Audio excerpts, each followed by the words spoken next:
Okay, everybody, we do have a quorum, and it is 7 o'clock, so I'll get the meeting started here. Welcome to the Thursday, November 12th, 2020 meeting of the Community Preservation Committee. We're joined tonight by a quorum of the committee, myself, Phil, Diane, Patty, and John. And we may have Karen joining us a little bit later. But in any event, I'll start off the agenda with Chairman's update. Thank you, Shirley, for assisting in providing committee members with some periodic expenditure reports showing balances, not only the balances of all of the open and active community preservation projects, also you provided committee members with the respective balances in the undesignated fund and then the other designated community preservation funds. So those are for committee members to review. I also wanted to mention under a brief update that I had an opportunity to talk to Stuart Saginaw from the Community Preservation Coalition. You've heard his name mentioned from time to time. He's a great resource representing a great organization that supports committees such as ours. And I had reached out with some loose end questions we had from our last meeting when we were talking about the middle school fields and artificial turf and what is prohibited under the law and whatnot. And so he was helpful in the conversation. Anyway, which we can get to at another point. But I took an opportunity as we were talking about community preservation and the concept of bonding. That's something that has come up from time to time, the ability for a town to bond off of future community preservation revenues. Stuart said to me in the conversation, "Oh, I do a presentation called Bonding 101." I said, well, that sounds interesting. So I booked him in. We're going to have a guest speaker at our December meeting.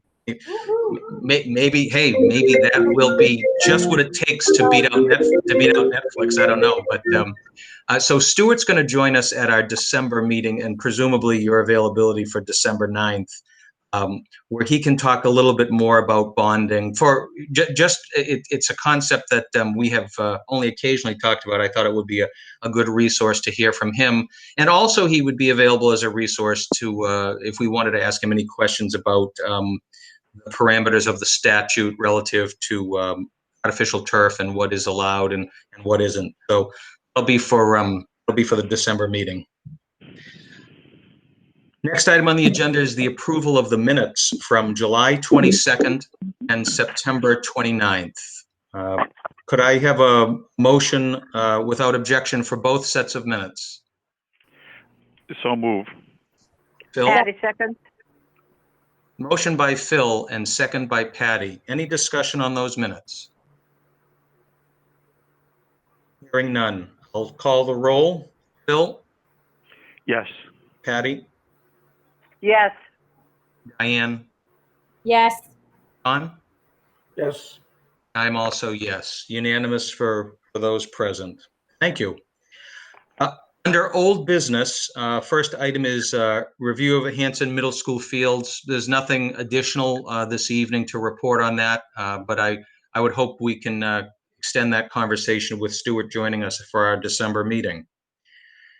Under 4B, updates on existing projects. I'll give committee members present an opportunity if they'd like to comment. And if there is no update since our last meeting, then these are standing items we keep on the agenda.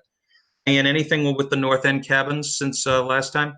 No, other than we are a step closer definitely to getting some cameras at the camp. Okay, good luck with that. Thanks. The next item is Bonnie House. I'll pass over Bonnie House until Alan or Teresa are available. Phil, nothing new on Thomas Mill conservation restriction at this point? Actually, yes, there is. Okay.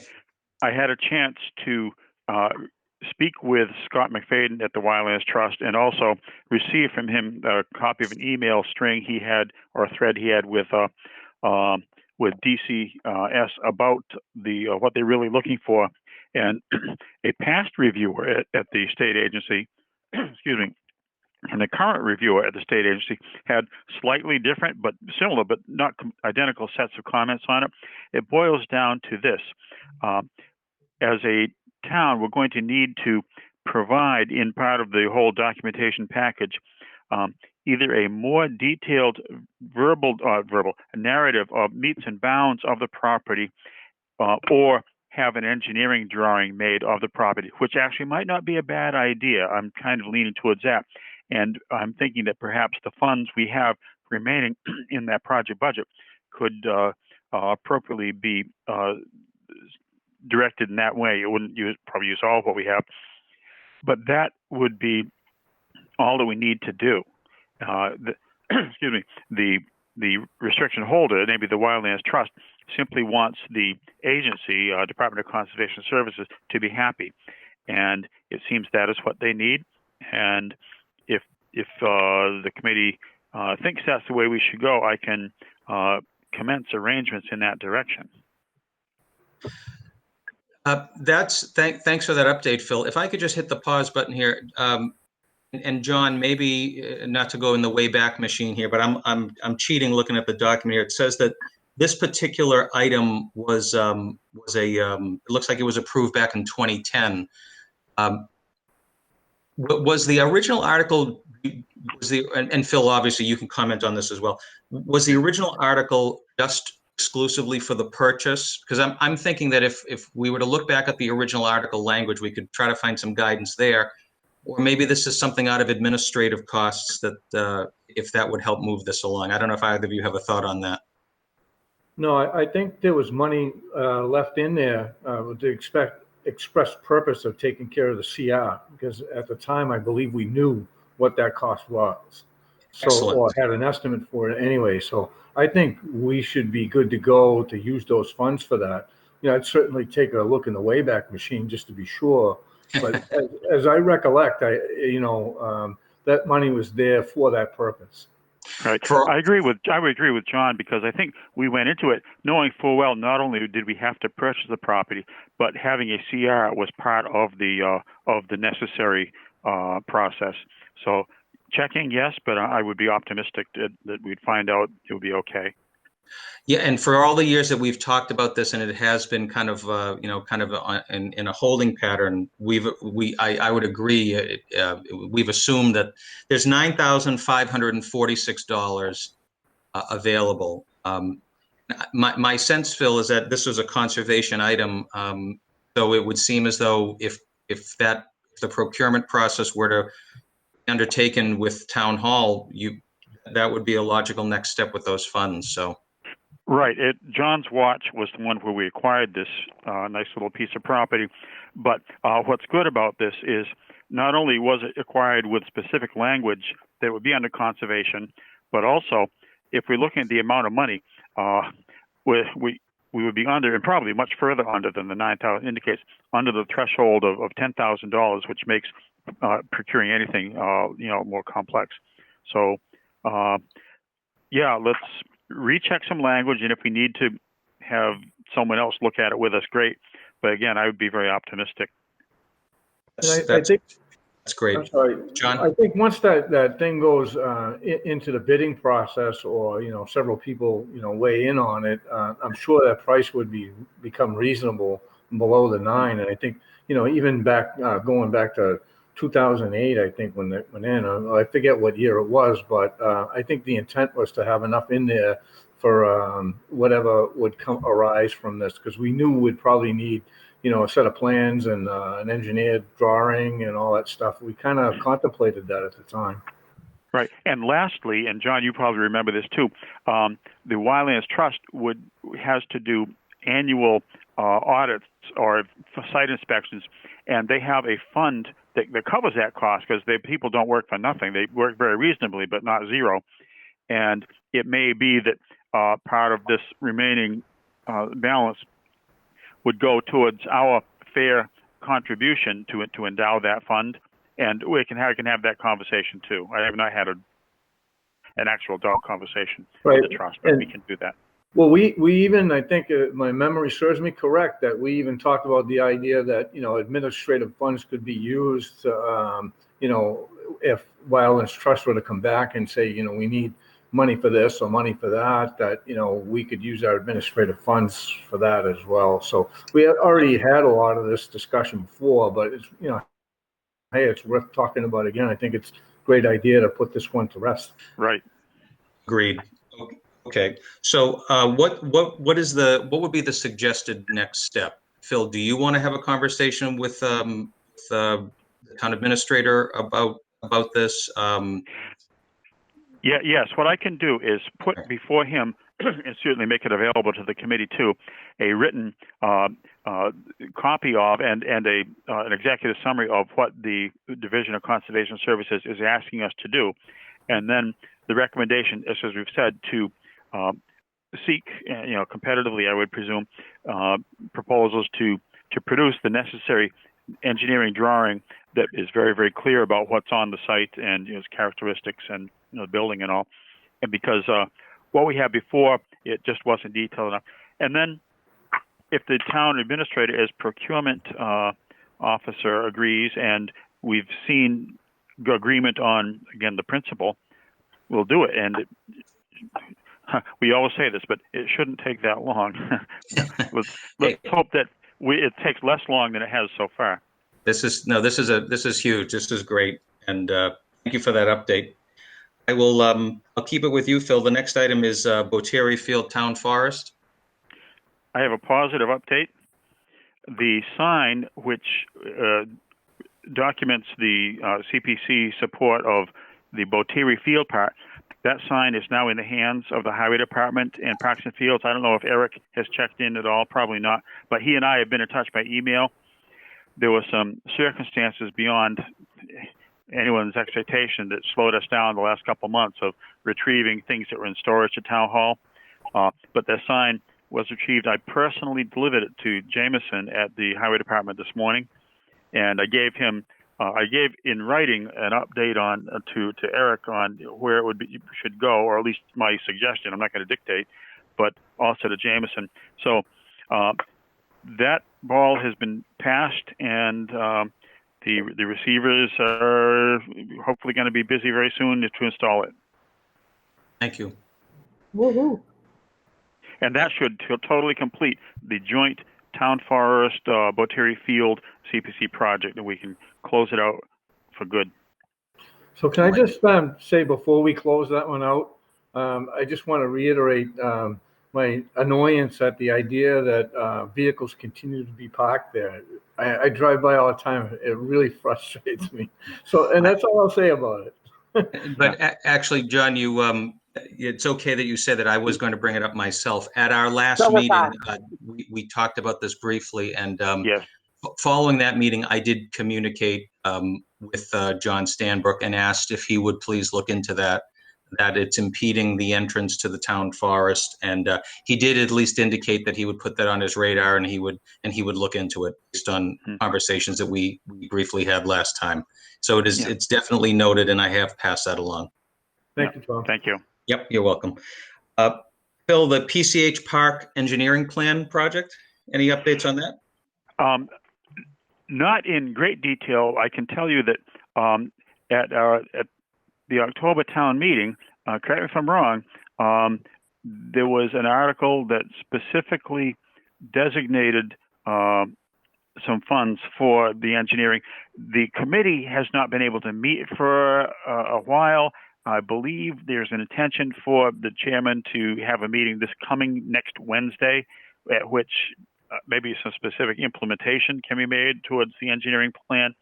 I think in the last month and a half, whatever, the town did approve another set of funds for that, and so I hope there will be some plans in the near future.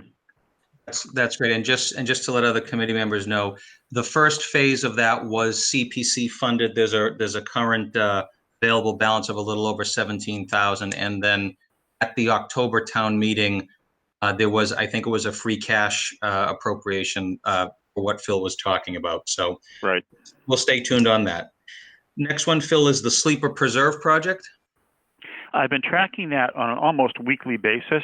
The last I knew, and still all I know, is that the assessor's office, this is at the direction of the town administrator and others of us, the assessor's office is in close communication with the property owners, the Sleeper Family Trust, and their legal team as the title to the property is being researched.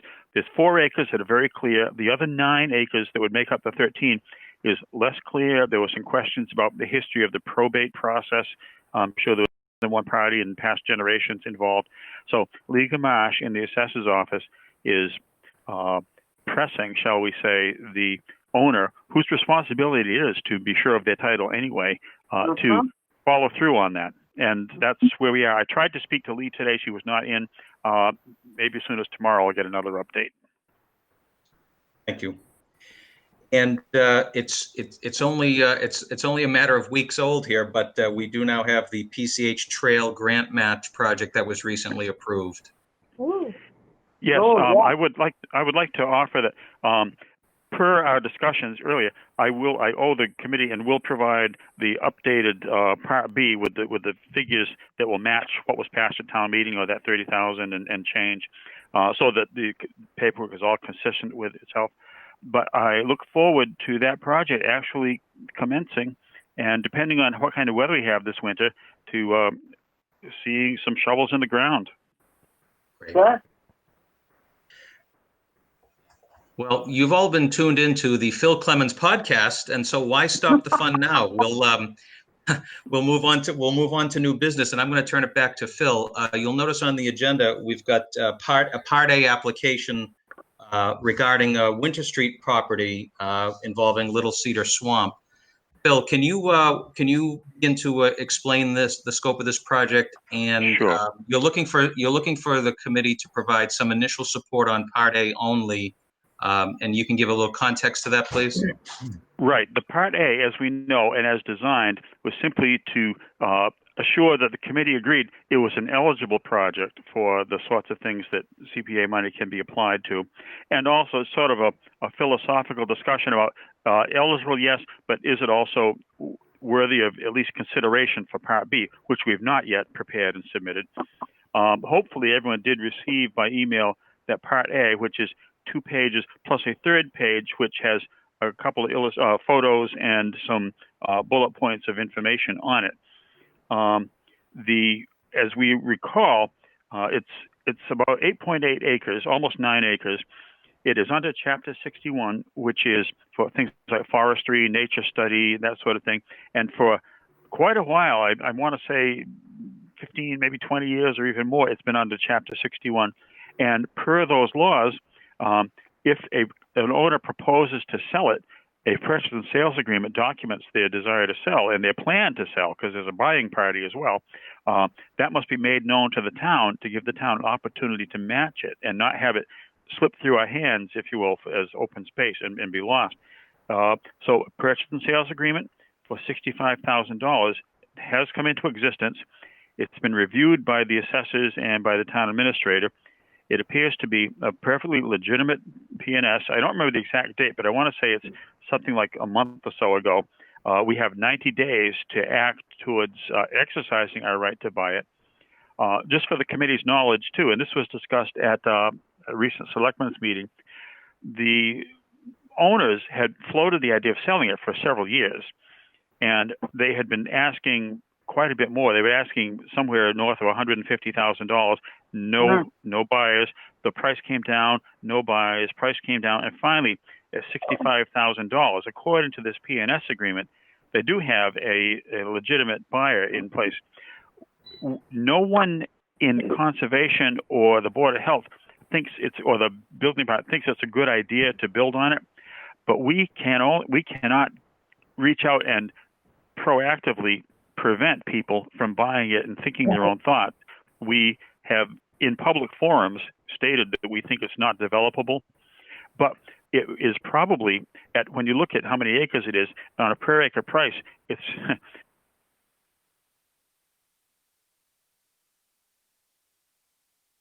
goal would be for the town to look at it not just as that 9 acres, but look at it in the context of its landscape. There's a perennial stream that flows through an edge and goes under Winter Street. It's connected to other town-owned, not conservation, but a few of them are, but not all, conservation parcels in the Little Cedar Swamp. The current commission would like to see most of the Little Cedar Swamp under one management entity, which ideally would be the commission, because otherwise managing anything as a team is just difficult.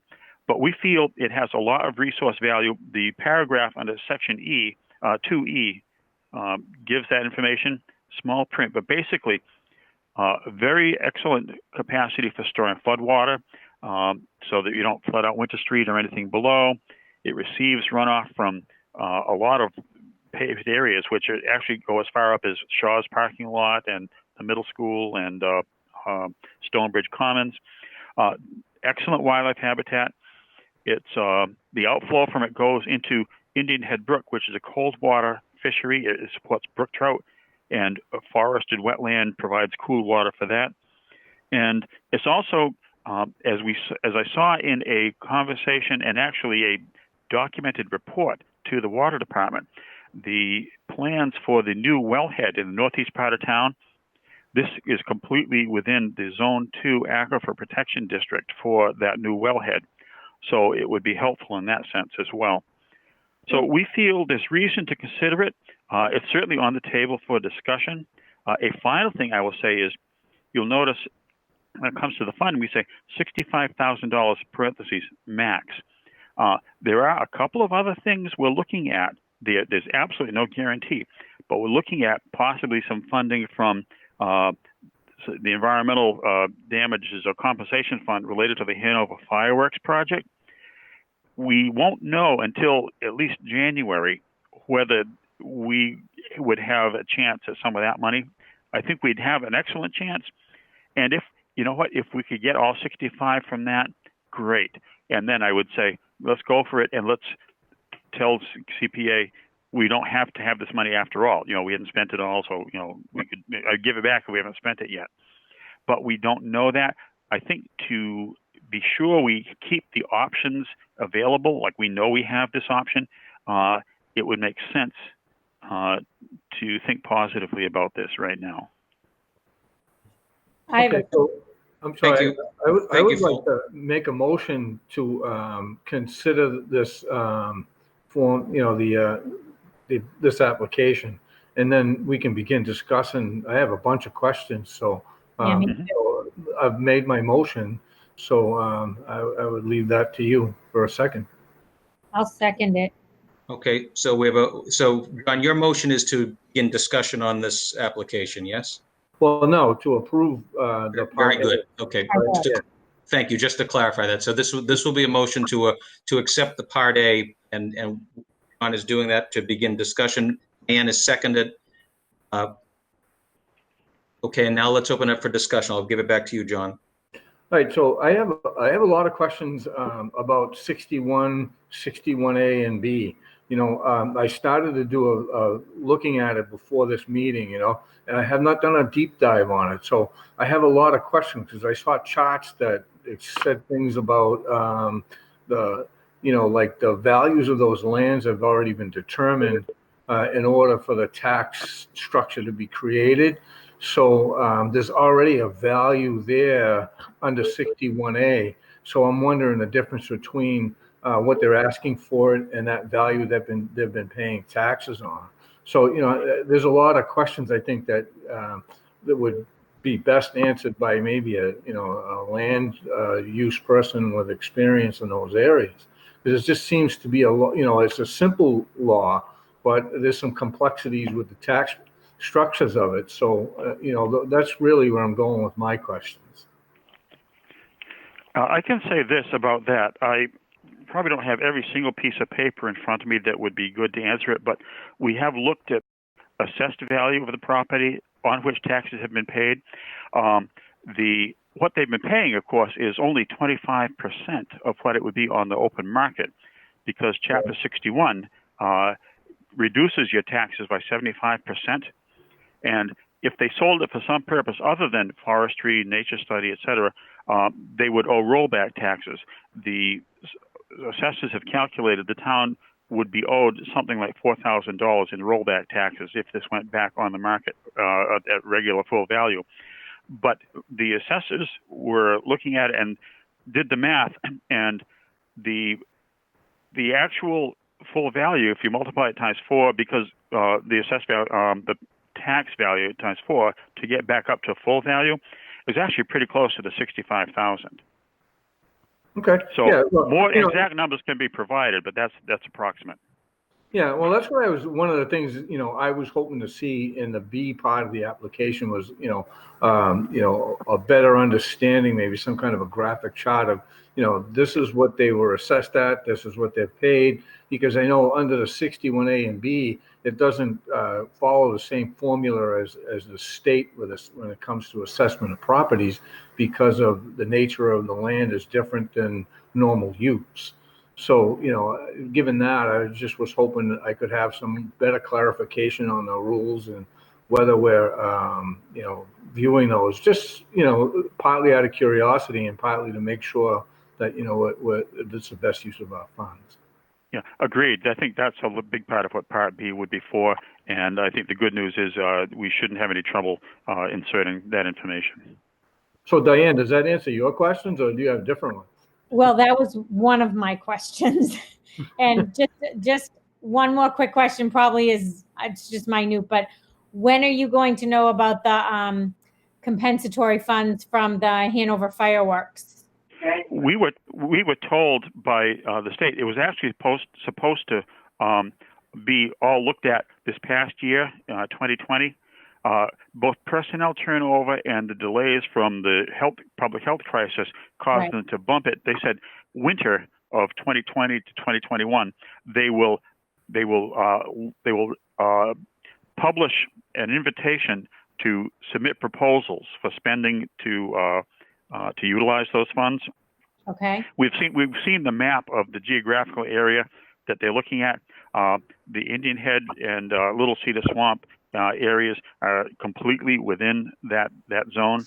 Okay. I've also discussed it with the North-South River Watershed Association, and we've had a few other ideas, but those other ideas, both because they're more expensive and complex and maybe less likely to be approved, we're leaning strongly towards this. We intend to not miss that boat, provided the property doesn't get sold before then to someone else. Okay, so just to kind of go off of that, I know it said we had 90 days, is it? Right, from the date where the town receives the person sales agreement. Town council was at the selectmen's meeting where these things were all put out on our little discussion table. And what I don't know, what I'm hopeful of, is if the town makes a commitment, sort of inserts its own purchase and sales agreement, such that we would have accepted this. I don't know whether it's a P&S or some other document, but Kate Federoff was part of the discussion. But selectmen are right now waiting to hear back from our meeting we're having right now to say, is this something that still has value for discussing? And then they could move to work with town council, see whether we could or which way we would best lock in our rights of purchase, depending on what the Board of Selectmen say, for their opinions. Okay, so that 90 days, there's no, extending any of that due to COVID or anything. So I don't know. That's an excellent point. The public health emergency has affected lots of deadlines and things. I would not presume that it would extend it. I would think that the town, meaning us, Conservation Commission, Board of Selectmen, assessors, who else? Who am I leaving out? There needs to be some action taken, I think, in less than 90 days. We probably have about 60 more days to go. Okay, that's all I wanted to know. Can I ask another question? Sure thing, John. All right. So my next question is, I know that, and we talked about this going all the way back to the beginning in history, and I won't go back in history, but I guess my question is, I've always felt like, a project like this would likely come up, and I'm sure it has in other communities where there's this time-sensitive nature because of a 61A, and we should get comfortable with that.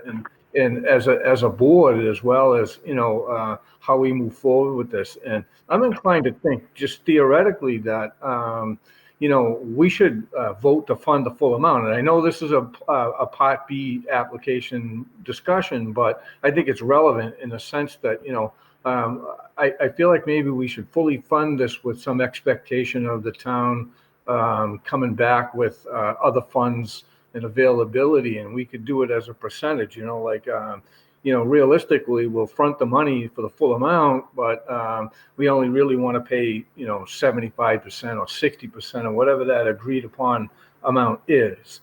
But in theory, if it's time sensitive and it needs to be done rapidly, we need a way to effectuate that. So that's just some thoughts on that. Anyone else wants to chime in on that? If I may, I would suggest, John and Tom and everyone else, is one of the reasons that the whole community preservation law was created was because time-sensitive opportunities came and went many, many times all across the state.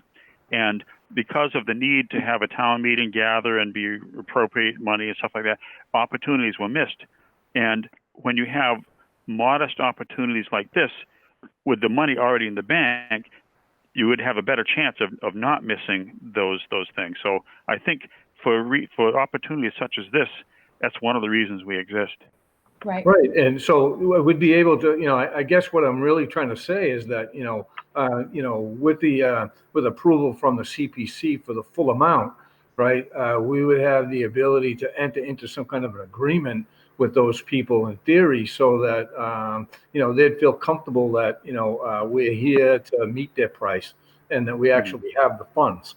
And so it's just a matter of formality from that point on. I don't know if that makes sense, but that's kind of where my mind has always kind of gone with this, because we should be proactive about this, because it's why we're here. One of the big reasons why we're here.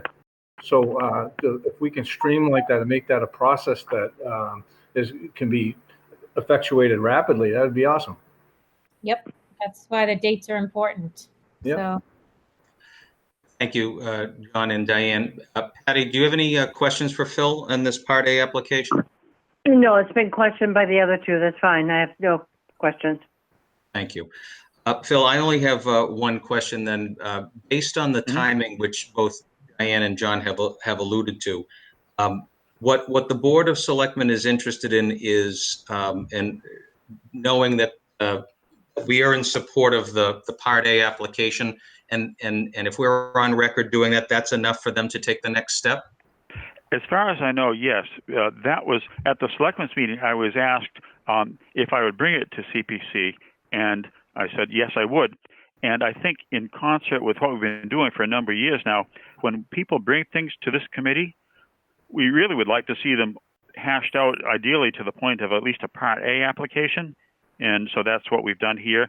And as I put in an email, I think earlier today, I'm hoping that there's enough information here with the application and the attachment to at least frame the discussion. So whether you're talking about why we would do it, or where it is, or how much it would be, or some other possibilities, it's here.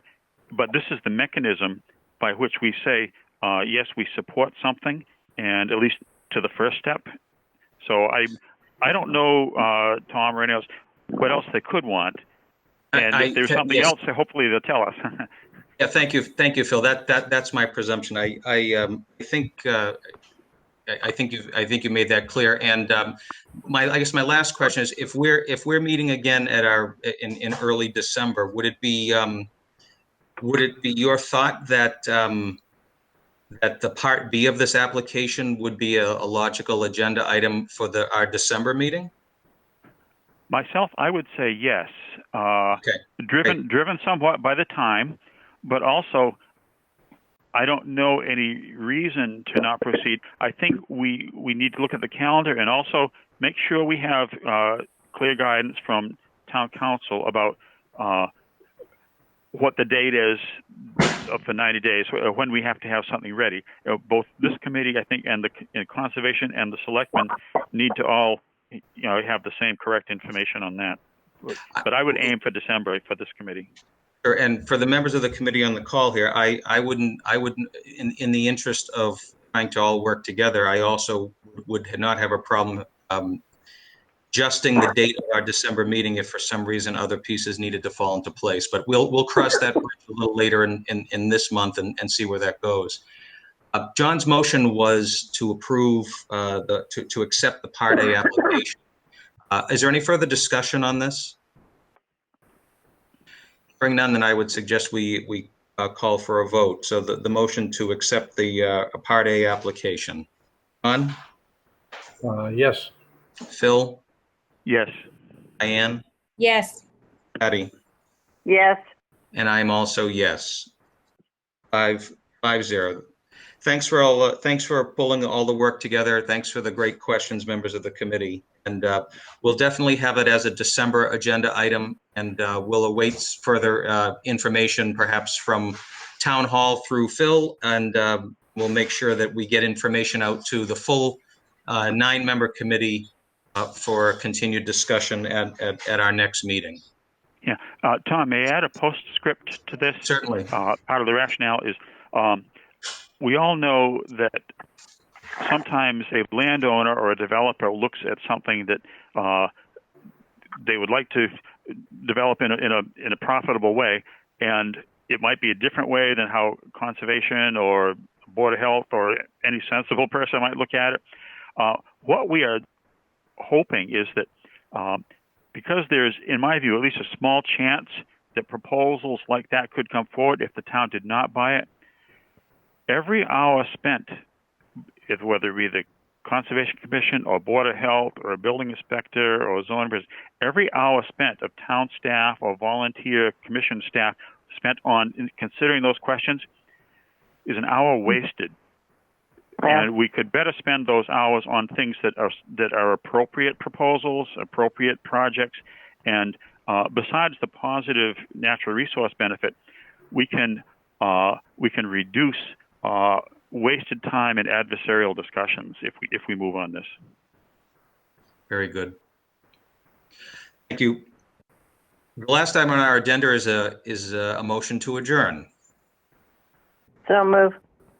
Motion by Patty, second by Diane. Not debatable. All in favor. John? I'm good. Bill? Yes. Diane? Yes. Patty? Yes. And I am also a yes. 7:38. Thanks, everybody. Good to see you. Luck to you, Patty. Thank you. Good night, everyone. Bye-bye. Night. Take care. Thank you.